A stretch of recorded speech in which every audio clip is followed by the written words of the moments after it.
Hey everyone, welcome to another exciting episode of Miller's Military Moments. This is the final episode of season 1 of Miller's Military Moments. That's pretty exciting as well. So this one, hey, episode 31, Readjusting to Home. We're going to talk about reintegration to home, getting used to being home, being with my family and friends, and all those sorts of things that come along with it. So we're going to talk about those today.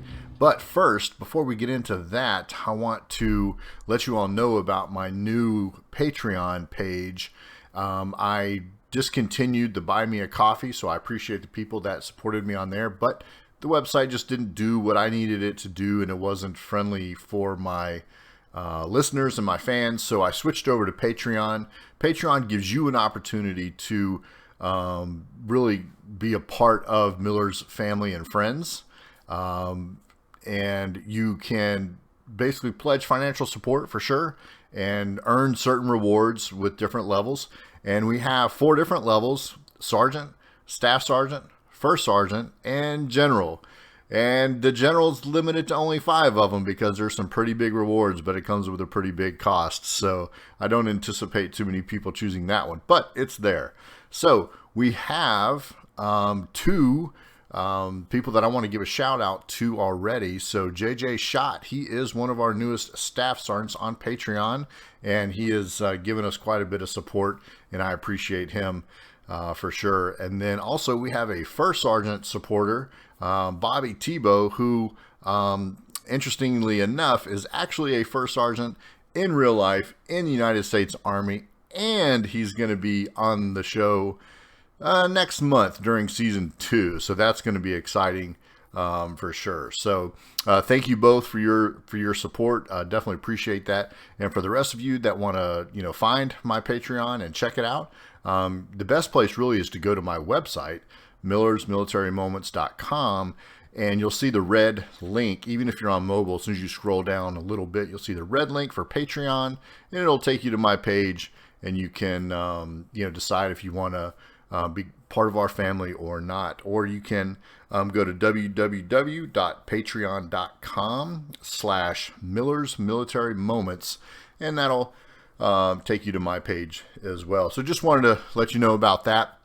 There's some really exciting things coming up with season 2 and with the Patreon as we're continuing to grow and do some pretty cool things. So hey, check it out and let me know what you think. Give me your feedback for sure. So readjusting to home. So let's recap a little bit. Last week, really, I completed the story. We're basically finished up the deployment, got home, and told you about the reception in the gym, and the excitement and the relief and all of those feelings, and what it was like hugging my family for the first time in a long time. And it was just an unreal feeling. So really I'm going to kind of pick up from there and tell you what it's like.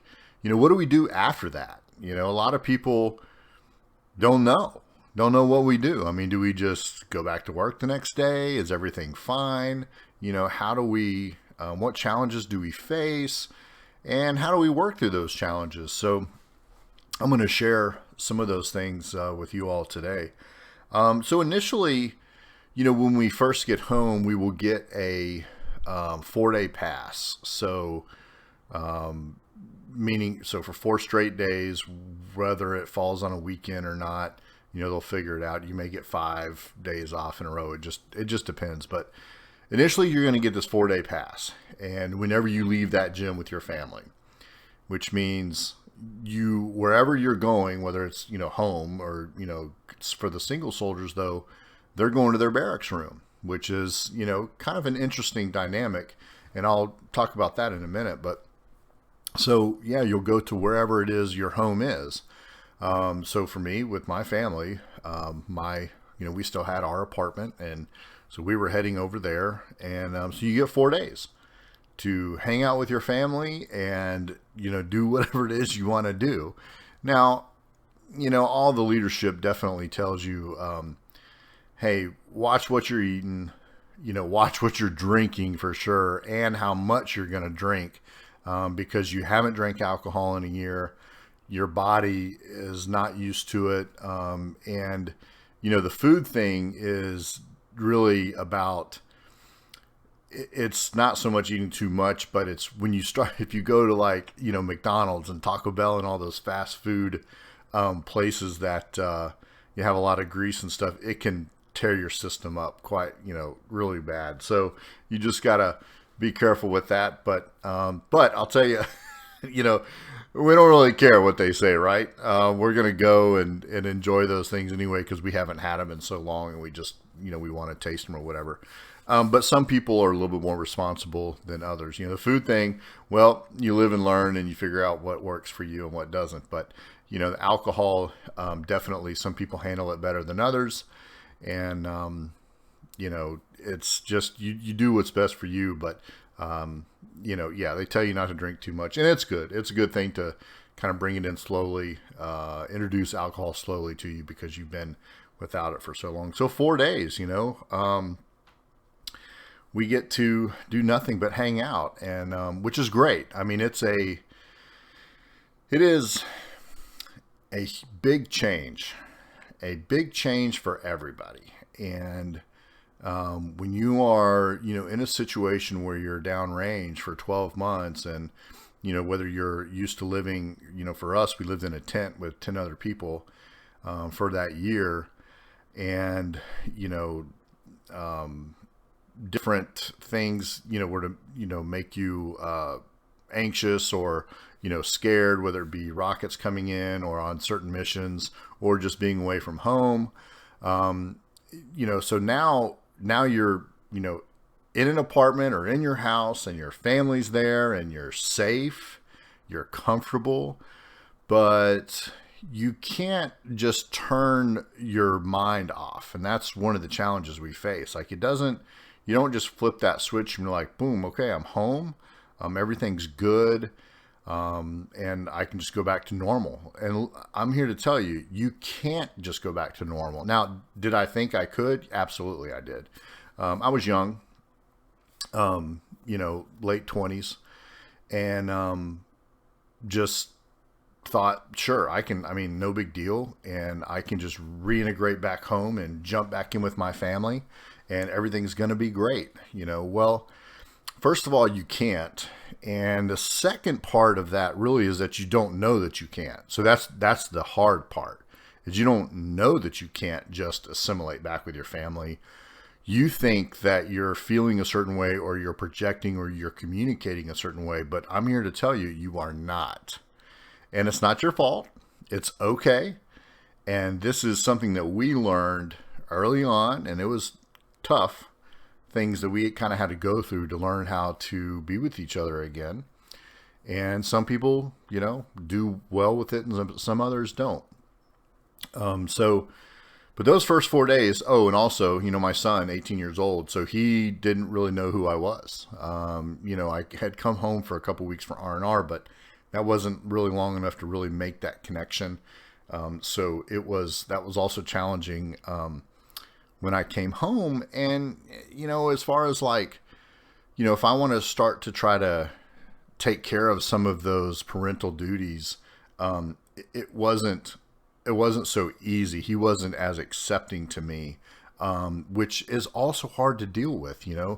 You're in a situation where you're downrange for so long, and then, all you want to do is come home to your family, and here you are, and now your one child doesn't want anything to do with you. It's tough. That is really, really hard. And everybody tells you that that's a possibility, and that you've got to have patience. And hey, all those things sound great, but in reality, it's tough. It's still hard. It's not easy to just, have that patience, because you want to, hug that baby and start making memories, and, just, pretend that nothing ever happened. So it's really tough in those first 4 days. One thing that we did a lot was sleep. I'll tell you. The trip, and I described it in my last episode, the trip coming home, when you start it from the time you kind of wake up to where you've got to get your bags and get on the plane and all these different places and trips. You're up for 36 plus hours sometime. So you're exhausted. So even after that excitement, adrenaline of being home and, all that, you're pretty exhausted. And so you sleep, and then plus you're switching time zones too. So, that's a pretty big challenge to try to navigate through that, especially the first few days. Cause the other part of it is you don't want to miss anything. You want to sleep, but you don't want to miss anything. So, you just try to start kind of figuring that out, and you've got to readjust your sleep pattern accordingly. But that's also a challenge. So, but something I want to mention too, without getting into any details, is intimacy and how challenging that is, when you come home, whether it's a girlfriend, a wife, your husband, boyfriend, whatever the relationship is.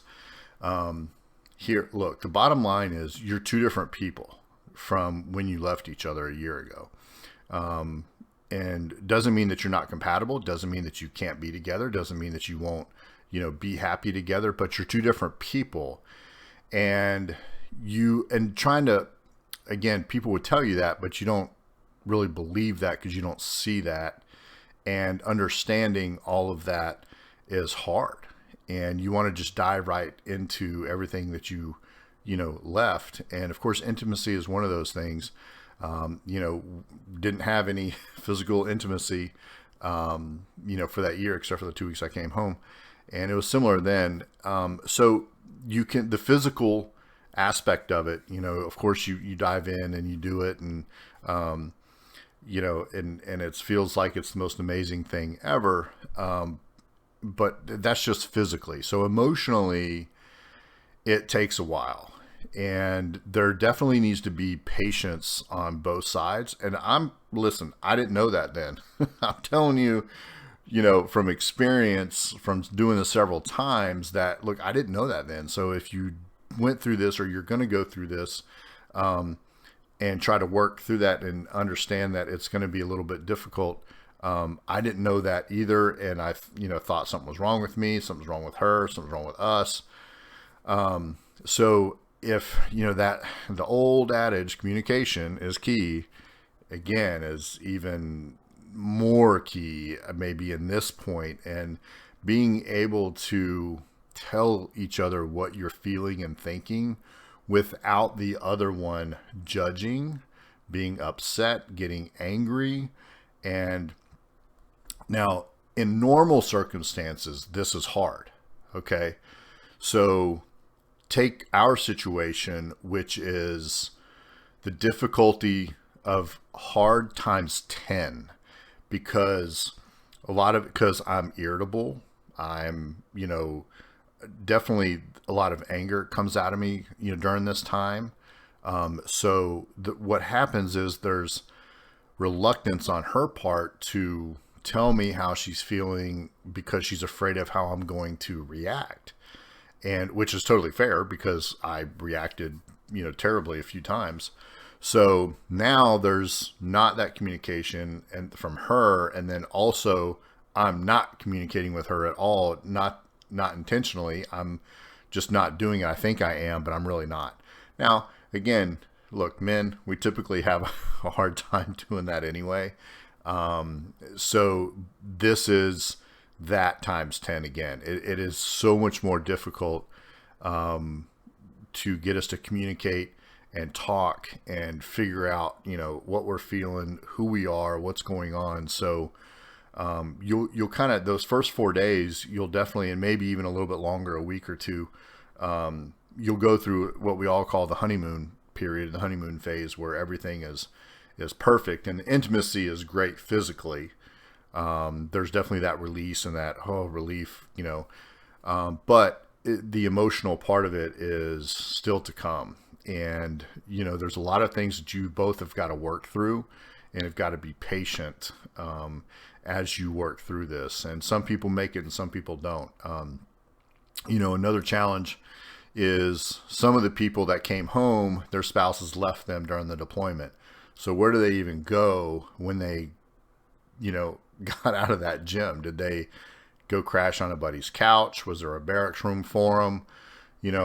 I don't, as a junior soldier at that point, I don't know what all those answers were. I think they found friends to go hang with, because I do know that some people, their spouses left them, wiped their bank accounts out, and, said, I'm out of here. But then the single soldiers, again, they're heading over to their barracks room, and they, maybe their parents, maybe somebody came to welcome them home, but maybe they didn't. And maybe, they're just there alone, in their barracks room. And that's kind of a, hard thing to deal with. And then really, and they don't have anything with them. That's the other thing. So everything that was in their barracks room got put in storage. So they have to wait for all their stuff to be delivered to their room anyway.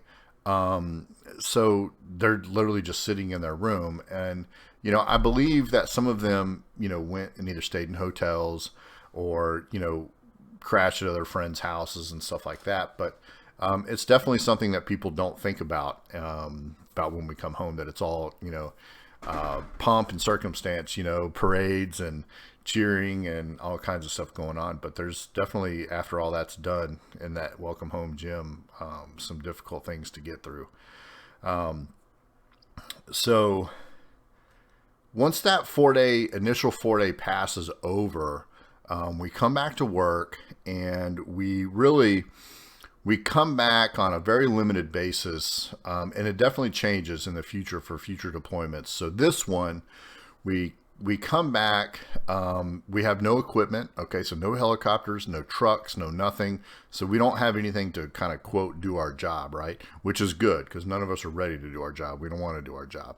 So we've got to work on reintegrating back into the Army, back into home. And at that point, this is, March of 2004, before we get a chance to go on like 30 days of leave, we go through a bunch of medical examinations, and then, different things to just kind of make sure like we're good to go, see if we have any medical issues that need to be addressed. If we need, appointments to specialists, things maybe we had put off during the deployment. So we start to kind of take care of those things. But as far as like at work, it's really, we kind of show up for accountability, make sure, hey, everybody's here, everybody's alive, is everybody doing okay? Kind of check on each other, kind of thing. And then, we start getting to our appointments and taking care of all of those things. And then we have to do what's called reintegration training. So at that point, there was like, let's say 3 or 4 different classes that you had to go to. Some were for single soldiers, some were for married couples. And then I think one we went to was with my spouse. So my wife, came with me, and we went to those classes. And, similar to a lot of things in the Army, training wise, is it felt very check the block type things. And part of that though is when, if the student, I'll just call us the students, if we're not receptive to it, then it definitely can make you feel like that. And we weren't very receptive to it. And meaning, it's not that we didn't want to be, but it's like, we've been away from each other for so long. We just want to be together, and just leave us alone and let us go home and be with each other, and we'll figure it out. Which is not necessarily the case. The training probably was worth it, but I wasn't mature enough or experienced enough with these types of situations to really give it enough credence. So we would just go and do our thing, and blah, blah, blah, check the box, get the paper signed off so that I can turn it into my unit and say I'm good. But the long-term effect of that is also, so if we don't let anybody know that we are having issues or challenges, then one, it doesn't get put into your records, and 2, you don't get the help that you need. And one reason why we didn't do that, or we don't do that often as soldiers, is because it would turn into more appointments or more classes. So if you say yes to this question that you need more help with something, okay, then you're going to have to come in and go to the appointment during this time and that time, whereas everybody else is going to be off doing their own thing, having a good time. And you're like, nope, I'm not doing that. So nope, I don't need any help, and I'm out of here. that happens way too often. So we don't get the help that we need, or even we don't recognize that we need the help, at that point. So, those classes, it takes a couple weeks to kind of get everybody through. If you can imagine, there's at this point 20,000 soldiers have come back to Fort Hood over probably a 4 to 5, 6 week period, because they staggered everybody coming home. So there's, it takes a few weeks to kind of get through all this process. And, but we don't really work a whole lot. We kind of come in the morning, maybe do a little bit of light PT. And then, we get a couple 4-day passes again, and then, get ready to go on leave. And we get 30 days of leave if you want to take it. And I had plenty of leave saved up, so we definitely wanted to take the 30 days.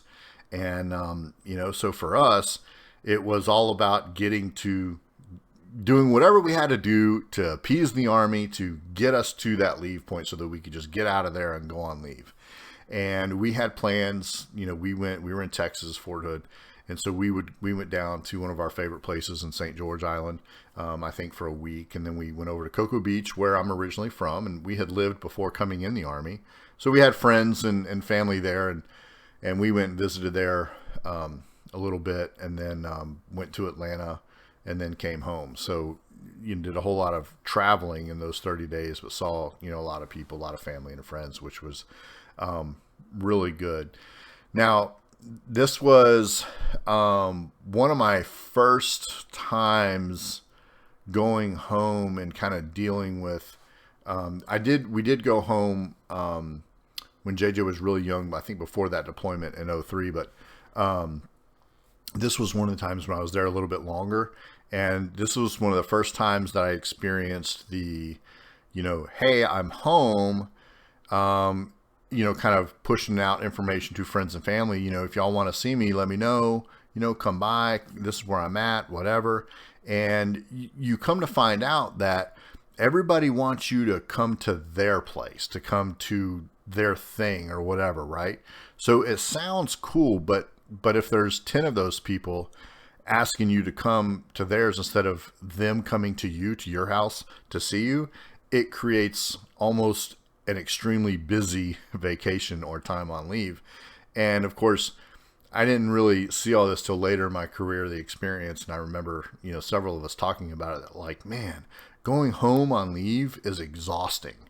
Like, as much as we want to see family and friends, it's exhausting because everybody expects us to come over to their house for one particular whole day. And we just can't do it. But most of us try, anyway. And so we're almost gone every day, seeing somebody. So, but we did it. We did our best to see friends and family. And, then we, get ready to head back, drive back to Texas, and, start trying to figure out what's next. And, and a lot of that is still what's next for us and, as a person. And, so some of the things that like I'm dealing with that I didn't expect were the hypervigilance, being really aware, hyper aware, nervous, with crowds, lots of people. It was a untrusting feeling. Okay. So it's an untrusting experience. So meaning even though I'm in America and I feel safe and I should be safe, if there's too many people around that I can't identify, like maybe who's friendly and who's not, then I don't want to be there, and I couldn't be there. So I didn't think that I was going to deal with that, but I did. And so we started making adjustments to kind of how we lived and what we did. And that's when it starts to affect your family. So really look, going out to dinner is a no-go, pretty much going out anywhere was a no-go. I didn't venture, not going to the mall. I'm not going to the grocery store, none of those things. But we also figured, it'll go away. And it does. I mean, it gets, lower, as time goes by, but definitely, loud noises, were, it would, scare me. Things like that. So, you've got to work through all of those things and then decide, do I need to go get help? Or is it just, something that's going to pass through? And, so for me, it was just like, well, it'll pass. It's not that big of a deal. So I definitely didn't seek any help at that point. Didn't think I needed it. My wife thought the same thing, like, well, it'll just work itself out. And, and it did it to a point. But when you start to combine more times away and more deployments on that, then it gets to the point where it may not just go away, and you can't just, that's just, it becomes who you are. But it doesn't have to be who you are. I mean, you can try to really address some of these issues and get help for them, and being able to manage your life, better, which I have done now, compared to the last, few years. So, so lots of challenges, when we're trying to figure out what we're doing. So one of the things that a lot of people do when they get home from a deployment is they have like a ball or a big party, right, for the unit. It's celebration with all the family and friends. And I remember this particular one was not formal, meaning we didn't have our dress uniforms on. So I think it was like, maybe coat and tie for the men, and, cocktail dresses for the ladies, or something like that. And, but this deployment was really different also in that the family readiness group and the families that were together were really incredible, meaning they were a tight group. Everybody helped each other. Our company commander's wife was amazing. The battalion commander's wife was amazing. Almost everyone else's wife was amazing, and so everybody was pretty close in this deployment, and we never duplicated that again. And there's lots of reasons why, but anyway, so it was exciting to go to this ball and this party. And at the time I didn't know it, obviously, but even after 20 years, that was the only ball I've ever been to. Lots of reasons for that, but that's the only one I've ever been to. I did go to another mandatory one that when I was in school in Alabama, but that was just people in the unit. No family members were there because we were away for school. So, but that was the only one I went to, and I had, I had a great time, a lot of great people there, and a lot of the officers, were relaxed, and so there wasn't a lot of that formality. And then, seeing their spouses and people that, your wife, so my wife would tell me about, the colonel's wife did this and helped out that way. She's really nice. And so you get to meet these people face to face, and you're like, oh, okay, it's awesome. Nice to meet you. But really like a great group of people and an amazing experience. And I'm going to tease you with the story, but I'm not going to tell it all because we have an incredible guest coming on in season 2 that you're not going to want to miss. And so Seth Brown, Staff Sergeant First Class Brown now, he's a guy that I've served with a lot, been in a lot of different places with. Anyway, there's a really funny story about the ball that night between him and the colonel's wife. And you're going to have to wait to hear what happened and, how it turned out when I have him on in season 2, which he's going to be one of our first guests. So that'll be another thing you're going to want to tune into next week to learn about all of our changes and new things that are coming up in season 2. So Sergeant First Class Seth Brown is going to be one of our first guests, and you are not going to want to miss that episode. So that was a great story about that ball that night. So that'll be pretty exciting. So, hey, it was a great time, and one of the only times again that I went to a ball. But it had because it was about the people that were involved. They were just incredible and really good people to be around overall. Even some of my coworkers are that like, look, I mean, my peers, I mean, some of them I didn't necessarily like. I mean, they didn't like me either, but we all would get along, do our job and get it done, But there's some people that are just personality differences that you don't get along with. But it was still a good time, you could still respect them and you just have a good time, at the party. So, but another thing about a party was, we had I don't even remember what it was as far as like, but the commander had promised like a keg party somewhere with just our company. We had a pretty big company, and we had, accomplished some pretty amazing things, and he was really proud of us. So he was, wanted to kind of give us, hey, I'll buy the keg, y'all come over, to this place and we'll just hang out and have a good time. Well, he had to cancel it because someone in our company got a DUI like the first weekend we were home. So he was like, you know what? I'm not doing that. If y'all can't, be responsible enough to not get a DUI, then I'm definitely not going to provide alcohol for y'all, and, make sure y'all don't have a plan to get home. So I'm not, so that got canceled because, I mean, in the Army, like, look, he can be held responsible. I mean, anytime, look, if you provide alcohol to people and they leave your house, you're responsible, right?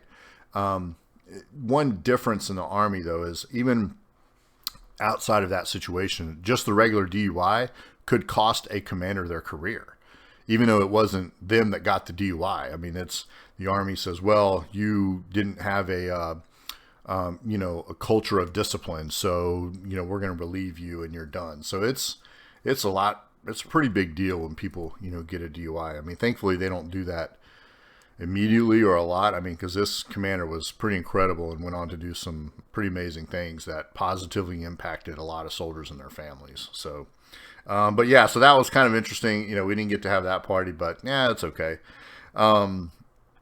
So we come home. So we had that party. We're done with leave. Something else that starts to happen that's really tough that people don't know about a lot of times is the unit's getting ready to change, meaning the people within the unit. So a lot of times after a deployment, the Army begins to shift people around to different units, whether some of them are getting out of the Army, some of them are going to school. So they're, at a certain level in their career where they have to go off to school, and then they may go from school to another duty station. Or they're just getting transferred to another duty station to do the same job, somewhere else. And, when you have spent, this much time with a group of people and in a situation like that, you gain a lot of friendships and a lot of strong bonds with people. And then here at nobody's choice, the Army says, up, you're moving, and takes them and their whole family away. And you're just kind of like, oh, well, crap, man, this sucks. Like, they were my go-to, and so we have to start dealing with that. And then, because some people that got out of the Army went back home, and then, some of them stayed local, but, they would go back home, and wherever home was, it might be Kentucky or New York or Florida or whatever. So, so now, your team starts to change. Your leadership may start to change. Well, what is it, for you, for me? What does this mean for everybody? And then, and also, so now, we've got to get the unit's helicopters, because we don't own any helicopters. We're just the maintenance people. But we've got to get all of our equipment off of the train, and, kind of the reverse process, which I described episodes before, and start getting back to, a little bit normal, workflow, which there are some major changes to the units coming up as well, meaning the size of because I was, I'm in a company, which is the unit above that's a battalion, and the next one higher is brigade, for those of y'all that have never been in the Army.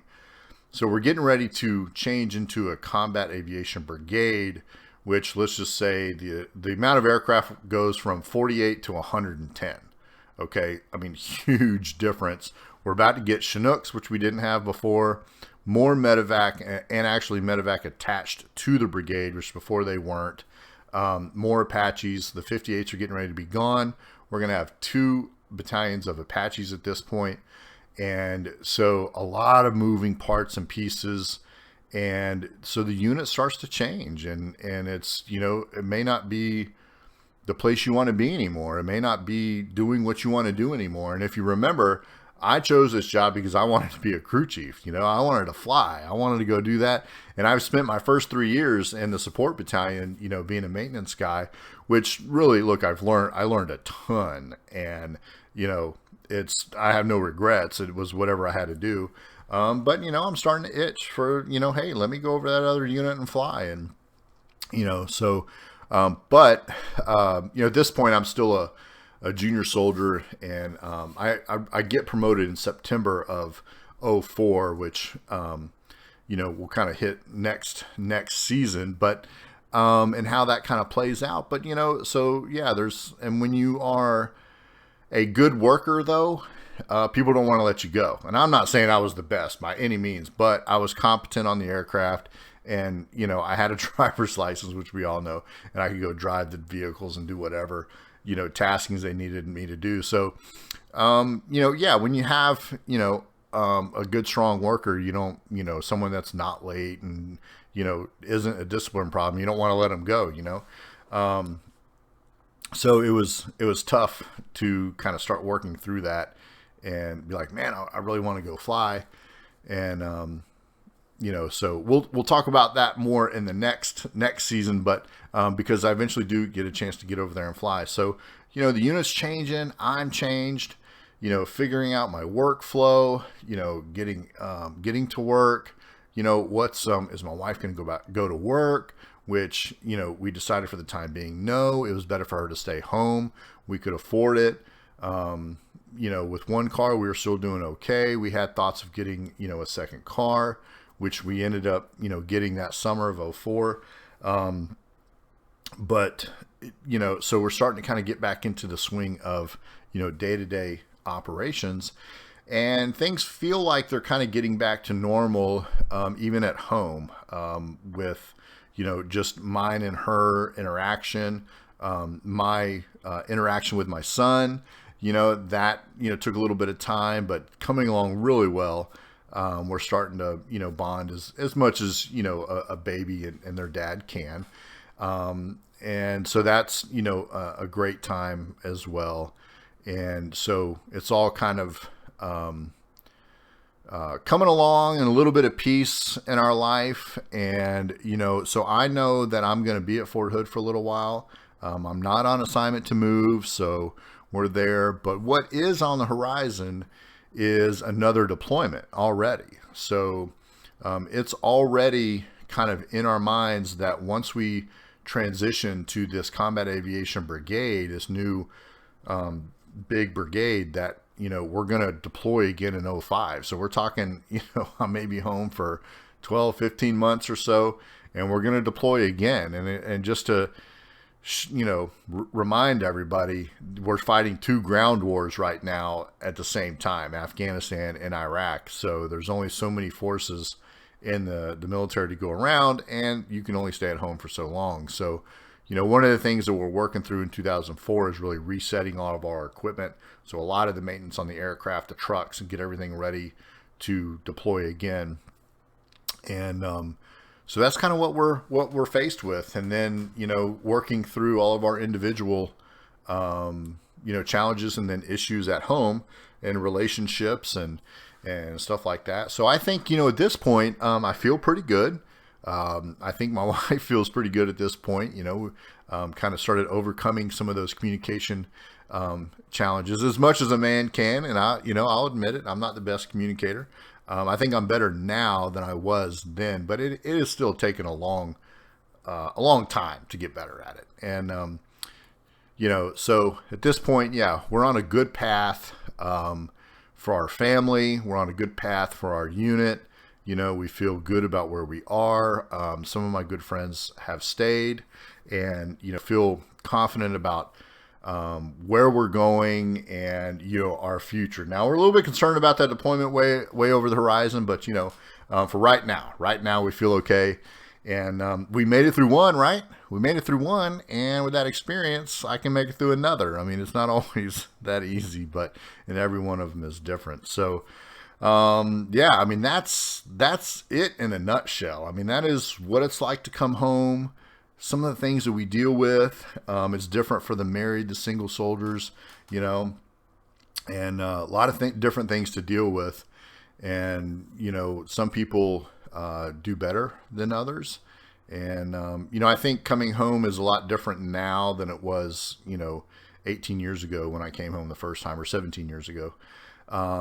we've gotten better at handling, some of these issues, but it's still tough. It's still tough. And then, all the way back in '04, we just didn't know how to deal with some of these issues.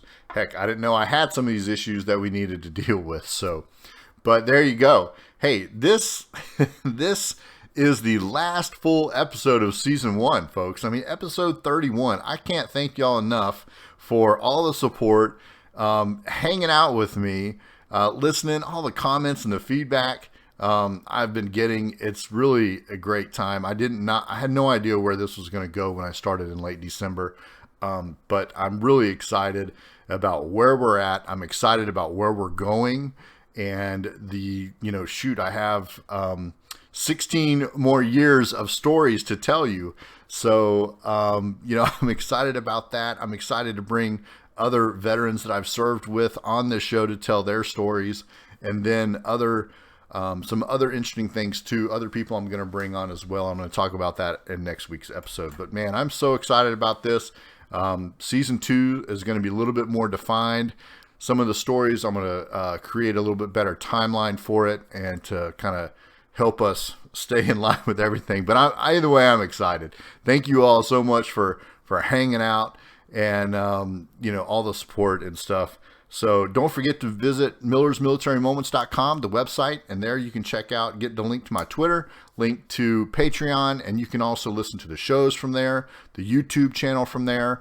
You can leave comments on there. And, hey, if you listen to it on Apple Podcasts, go over there and leave me a review. I definitely would greatly appreciate it. It would be awesome. So thank you all so much. And remember, be kind, be compassionate, but be you. Until next time, I am Jason Miller, Master Sergeant Retired, your host of Miller's Military Moments. Peace.